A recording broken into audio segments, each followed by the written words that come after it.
अगर आप ट्रांसपोर्ट का काम करते हैं तो आपने बिहार में लगने वाले मैकेनिकल टैक्स के बारे में ज़रूर सुना होगा। तो अगर आप जानना चाहते हैं कि ये टैक्स क्यों लगता है, कौन से एक्ट की कौन सी धारा के अंतर्गत लगता है, क्या ये सही है या गलत है, तो आज हमारा ये पूरा एपिसोड आप देखिए तो आप समझ जाएंगे मैकेनिकल टैक्स की सच्चाई आखिर है क्या।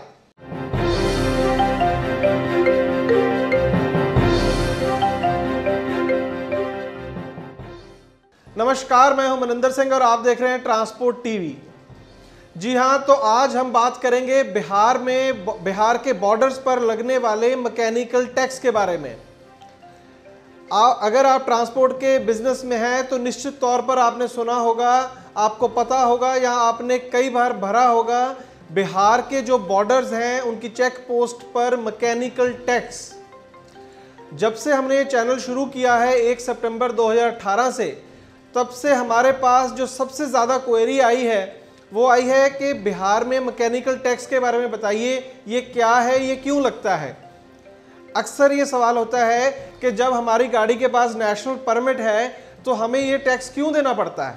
तो ये जानने के लिए कि ये मैकेनिकल टैक्स आखिर है क्या, तो सबसे पहले हमने देखा मोटर व्हीकल एक्ट 1988, उसके बाद हमने पढ़ा the central motor vehicle rules 1989, जिसके अंतर्गत पूरा जो हमारा रोड ट्रांसपोर्ट का सिस्टम है पूरे देश में चलता है।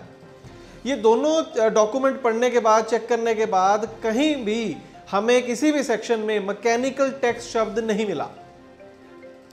तो हमारी भी जिज्ञासा काफ़ी बढ़ गई। तो हमने अपने व्यूअर्स से कहा, जो भी हमें कंप्लेंट कर रहे थे मैकेनिकल टैक्स की, हमने उनसे कहा कि आप इसकी रिसीट भेजें हमें। अगर आपने पैसे दिए हैं, तो वो कह रहे थे कि 1000 या 1500 रुपये लिया जाता है, तो हमने कहा कि आप उसकी रिसीट्स भेजें। तो कई हमारे व्यूअर्स हैं हिमाचल से, पंजाब से, उड़ीसा से, उन्होंने इसकी रिसीट्स भेजी। तो हम ये देख के हैरान हो गए कि लगभग सारी जो रिसीट है वो एक जैसी हैं।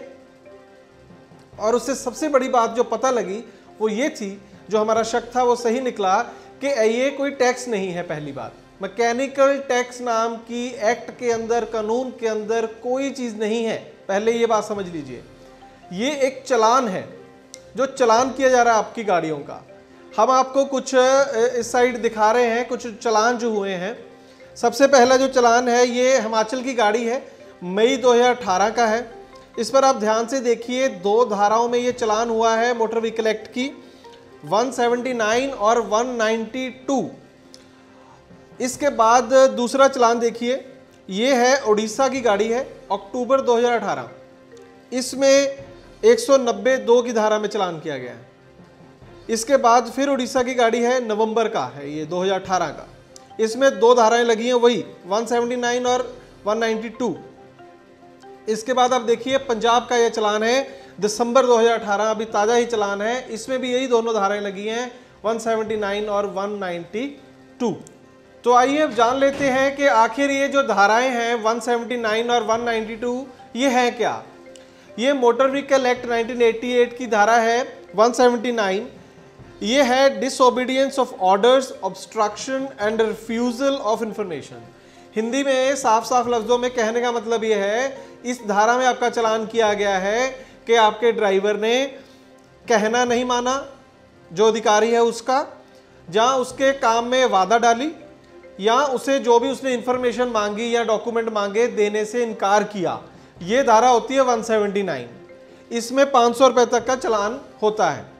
तो इसके बाद देख लेते हैं 190(2) क्या है। 190 जो सेक्शन है मोटर व्हीकल एक्ट 88 में, वो है using vehicle in unsafe condition, असुरक्षित परिस्थिति में वाहन को चलाना।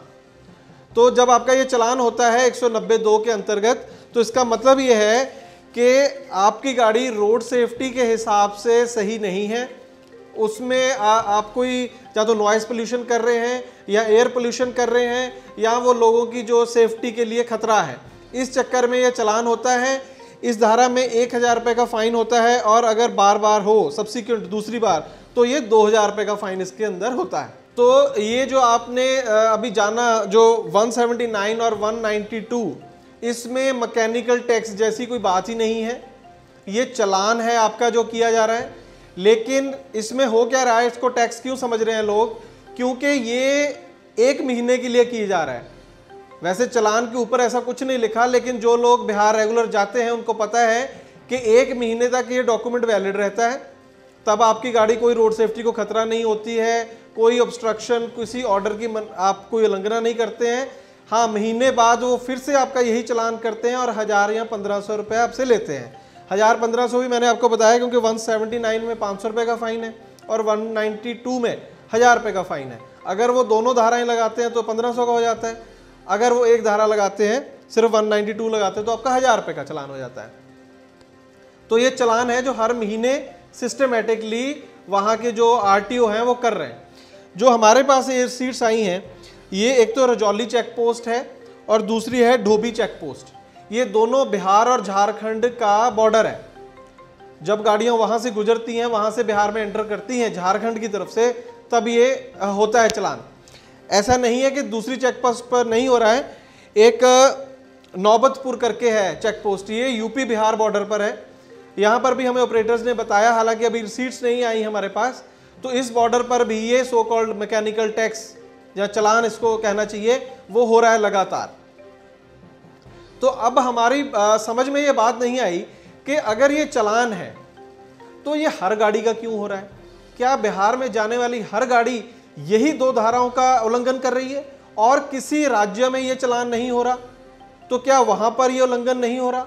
तो हर महीने कैसे हो रहा है? कई सवाल यहाँ पर पैदा होते हैं। तो जब हमने देखा कि ये बिहार की लगभग हर जो बॉर्डर चेक पोस्ट है वहाँ पर ये चालान किए जा रहे हैं, ड्राइवर को कह दिया जाता है कि आपका मैकेनिकल टैक्स कटा है, लेकिन होता ये चालान है। तो इसके बाद हमने कोशिश की कि हम स्टेट ट्रांसपोर्ट कमिश्नर बिहार से बात करें, सीमा त्रिपाठी जी से। तो उनसे हमारी बात हुई इसके बारे में। तो जब हमने उनसे पूछा तो उनका कहना, उनको पता था इसके बारे में, तो उनका कहना था कि जो भी चालान हुआ है वो सही होता है। आप चालान में कोई गलती निकालिए, बताइए चालान में क्या गलत है। तो असल में उन्होंने बड़ा तकनीकी रूप से अपना बचाव किया। चालान में कोई गड़बड़ नहीं है, वो कानूनन ये उनके जो अधिकारी हैं वो ये चालान कर सकते हैं।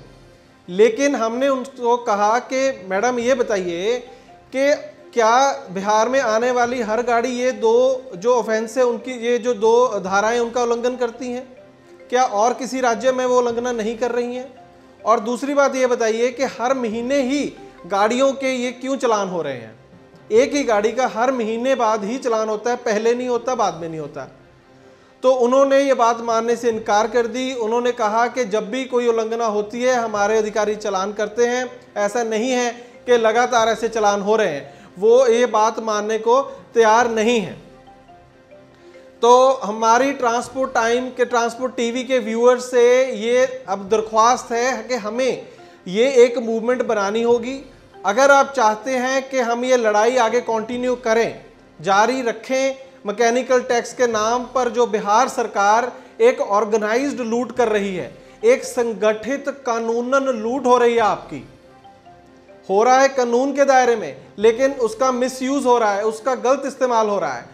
तो अब सीमा त्रिपाठी मैडम को हमने कहा कि मैम हम आपको ये साबित करेंगे कि आप लोग ये जानबूझकर कर रहे हैं, आप इसे प्लान्ड तरीके से कर रहे हैं। तो उनका कहना था कि ठीक है हम देखेंगे, आप भेजिए क्या सबूत भेजते हैं। तो व्यूअर्स जो हैं ट्रांसपोर्ट टीवी के, हम आपको कहना चाहते हैं कि ये सबूत हम नहीं दे सकते, आप लोग दे सकते हैं।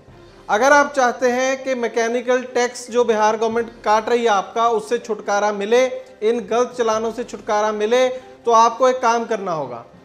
काम यह है कि जिस भी ऑपरेटर की गाड़ी बिहार में लगातार जा रही है पिछले साल या 2 साल से, और उसके पास अगर ये सारी रसीदें पड़ी हुई हैं, तो उनकी फ़ोटो कॉपी हमें भेजें, उनकी फ़ोटो खींचकर हमें भेजें। हमें लगभग 1 साल की लगातार चाहिए। जितने भी ऑपरेटर भेज सकते हैं भेजिए। एक रसीद का कोई फ़ायदा नहीं होगा ज़्यादा, आप पूरे साल की भेजिए या 6 महीने की इकट्ठी भेजिए डेट वाइज। तो फिर हम ये बात उठाएंगे एसटीसी के पास बिहार के, या ट्रांसपोर्ट मंत्री के पास। जब ये सबूत इकट्ठा हो जाएंगे तो फिर हम उनसे पूछेंगे कि बताइए आप ये चालान जो गलत हैं क्यों कर सकते हैं, क्यों कर रहे हैं। और अगर हमारे पास ये इकट्ठा हो जाते हैं तो बहुत आसानी से आप कोर्ट में जा सकते हैं, हम अदालत में भी ये प्रूव कर सकते हैं कि ये चालान जो हैं टैक्स के नाम पर जो चालान काटे जा रहे हैं गलत है सरासर, ये लूट हो रही है। तो हमें इंतजार रहेगा आपकी चालान की कॉपीज का। तब तक ट्रांसपोर्ट जगत की हर खबर के लिए देखते रहें ट्रांसपोर्ट टीवी। बहुत बहुत शुक्रिया।